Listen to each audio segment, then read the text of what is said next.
Juscelino Kubitschek ganhou a eleição, e aí ele começou a industrializar o Brasil, já que existia a indústria siderúrgica nacional, onde eles faziam ferro, isso era em Minas Gerais, e dali então começou a industrialização automobilística, Juscelino Kubitschek trazendo as indústrias para o Brasil, e o Brasil começou a fazer automóveis, embora não seja automóvel brasileiro, mas eram montadoras estrangeiras como a Ford, Volkswagen, e outros. Eu acho que não eram muitas montadoras, não. Até o Piaggio veio aqui fazer as famosas lambretas. Tinha a lambreta normal, o pessoal chamava, e tinha também a Vespa, né? Que era o que era, na década de 50, era visto, né? E a Romizeta, que era o primeiro carro pequeno, com 4 rodas, né? Que funcionava com o primeiro automóvel com baixa cilindrada.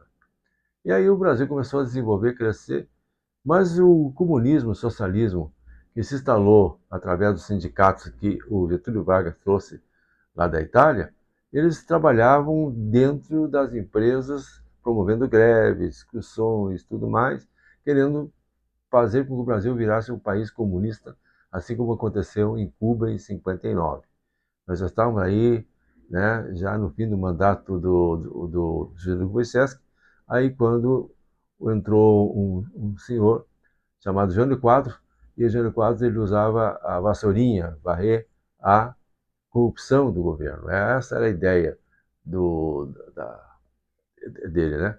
E ele conseguiu ganhar a eleição porque ele prometeu, assim como o Getúlio Vargas prometeu lá em 1930, que ia acabar com a corrupção que existia naquela época, a mesma coisa estava fazendo esse novo presidente, que era o Jânio Quadros.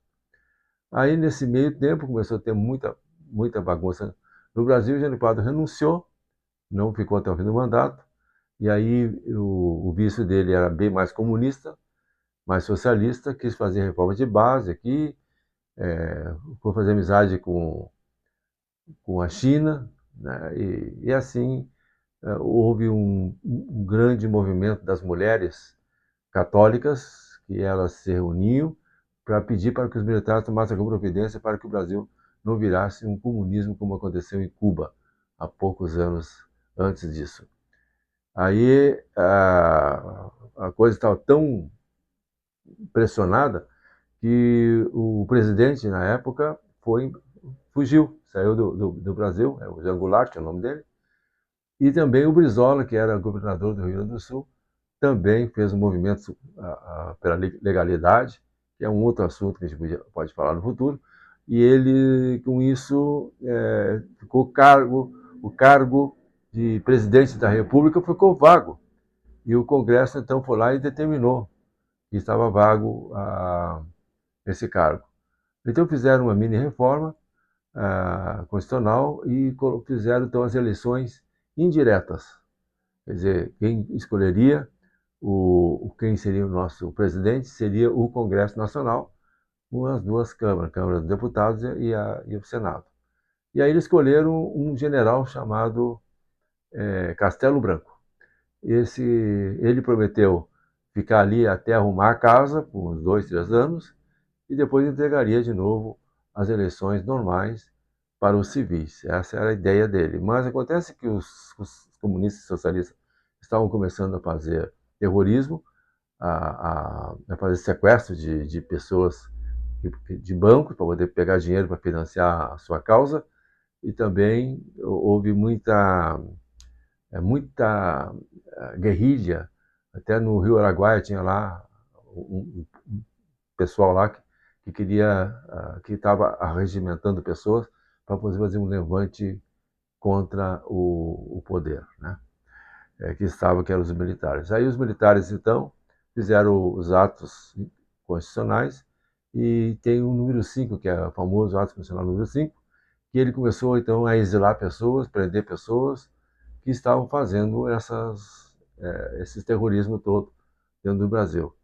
E claro que houve alguns exageros e tudo mais, e os militares, então, começaram a governar o Brasil por muitos anos. Foi eleito sempre, dentro do Congresso, sempre um novo general, até que teve um dos generais, que é o Figueiredo, ele fez uma distensão política, no sentido de trazer de volta as pessoas que foram exiladas, fazendo uma espécie de,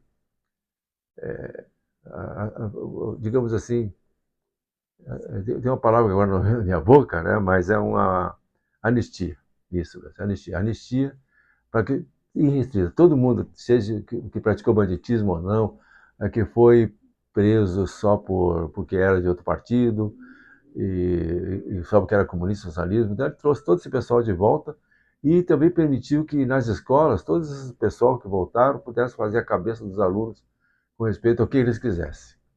Então o Figueiredo foi realmente o responsável por, por, por deixar os socialistas voltarem ao poder de alguma forma.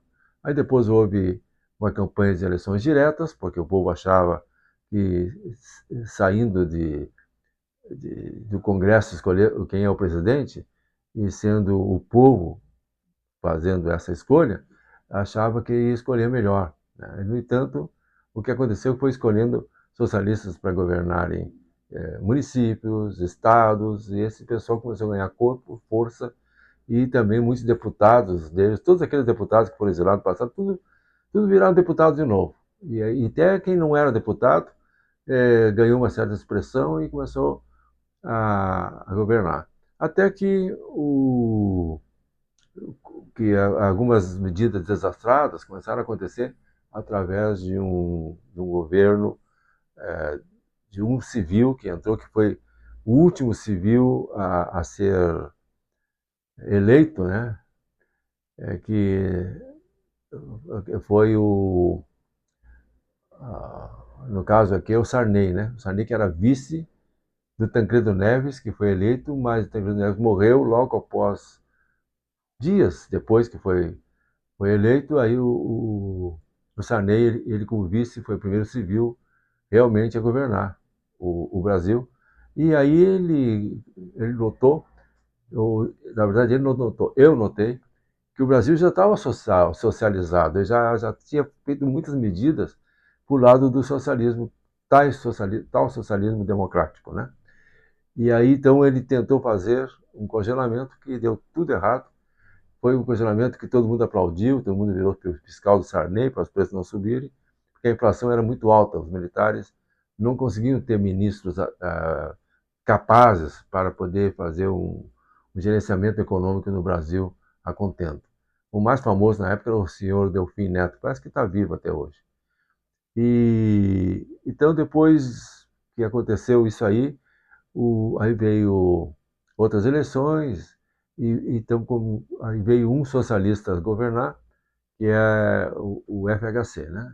E o FHC então fez um plano para poder acabar com a inflação, e o plano deu certo.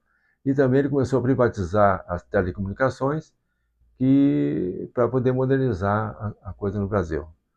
E aí ele foi um tipo assim, ele era de esquerda, um dos exilados do passado, mas estava governando com a direita, ou seja, com o tese da direita, mas não deixou o ranço socialista sair, e ainda continuar. Bom, então a coisa foi indo, e o PSDB então estava ganhando eleições naquele momento, até que o PT apareceu, que era um, um pessoal mais à esquerda, né?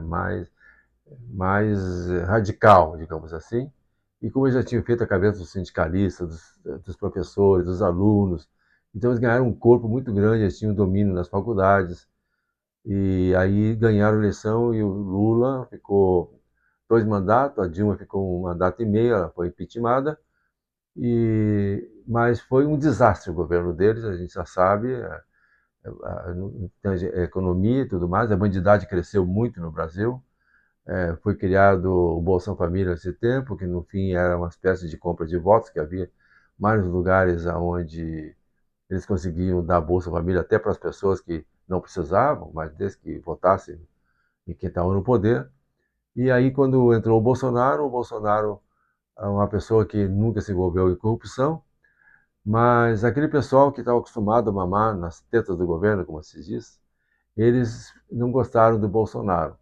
Então pegaram qualquer coisa que o Bolsonaro fizesse e amplificavam como se fosse um mal muito grande. E casualmente veio a pandemia. A pandemia ela veio bem no meio do governo do Bolsonaro, assim como veio também lá no governo do Trump nos Estados Unidos. Há pessoas que acham que isso foi uma coisa fabricada justamente para derrubar os candidatos de direita que tinha na Inglaterra, tinha aqui no Brasil e tinha nos Estados Unidos. Porque aí eles usariam a pandemia para atacar o governante. Isso eu sei que aconteceu, faziam lockdown, chamavam o presidente de genocida, porque tinha que comprar vacinas até na época não estava legalizado no Brasil, tinha a Anvisa que tinha que legalizar, tinha um jogo assim, em que a esquerda, ou seja, o pessoal que mamava na sede do poder, que não era apenas o partido de esquerda, mas também pessoas da mídia, que gostam muito de ganhar dinheiro do governo, para sustentar parte dos seus gastos, ora, os gastos monstruosos, né, que eles têm até hoje. E também algumas empresas que prestam serviço como empreiteiras, na área de comunicação e tudo mais. Isso fez com que, no tempo que o PT estava no poder, ele conseguiu aparelhar muitos setores da economia e muitos setores públicos, como o Ministério Público, o Tribunal Superior e outros órgãos brasileiros, tinha gente deles. Então, todas as decisões que eram feitas contra o Bolsonaro tinham o aval deles, ou seja, partia deles. E o Bolsonaro, então, ele perdeu a eleição. Há quem diga que aquelas eleições são suspeitas até hoje, porque ninguém entende como é que uma pessoa que perde a eleição é ovacionado na rua, é amado na rua, vai em qualquer lugar, todo mundo quer cumprimentar ele, todo mundo quer tirar foto, enquanto que o outro que ganhou a eleição é chamado de ladrão em todo lugar que vai e não consegue ficar entre o povo. Né? Nem no lugar onde dizem que ele ganhou uma votação muito expressiva, que é o Nordeste, região Nordeste, ele consegue reunir pessoas. Tem que ser tudo em sala fechada, tem que pagar militantes para poder estar na volta, para poder fazer assim, uma cena assim bonita, como até eles ensaiam até a maneira que tem que entrar, as pessoas que estão no lado, tudo, para poder botar na mídia. Bom, hoje está assim. Hoje nós estamos com o mesmo rebuliço de sempre, desde o tempo do Getúlio Vargas, e a gente precisa aprender muito. O povo precisa aprender muito. Quando o Bolsonaro perdeu, todo mundo está vendo que o Bolsonaro é realmente muito melhor do que qualquer outro presidente que teve antes dele, porque ele está demonstrando, através do que ele fez, comparado com o que está sendo feito agora, que o governo dele era mais enxuto, era um governo que tinha mais recursos para os municípios, mais recursos para os estados, e não abaixou os impostos, deixou dinheiro na mão das pessoas para poder comprar, diminuiu a pobreza no tempo dele e até mesmo aquelas coisas de mata queimada lá na Amazônia, tudo, na época dele diminuiu e agora aumentou muito mesmo no governo atual do Lula. Então pense nisso, pessoal. Essa história que eu estou contando para vocês é uma história muito resumida, não estou colocando detalhe, estou falando de uma maneira muito é, fácil para você entender, mas busque estudar a respeito do assunto e vocês vão ver que sempre quando o mal vem, vem através de um cavalo chamado socialismo. Nunca prestou. A Venezuela foi destruída, Cuba foi destruída há muito tempo. Nós temos aí muitos países que são meio socialistas, o percentual 50%, 70%, 40%, mas sempre trazem problema para o povo e sempre alimenta a corrupção. Sempre. Não existe lugar socialista real que não exista corrupção no meio. Pense nisso, pessoal. Até a próxima.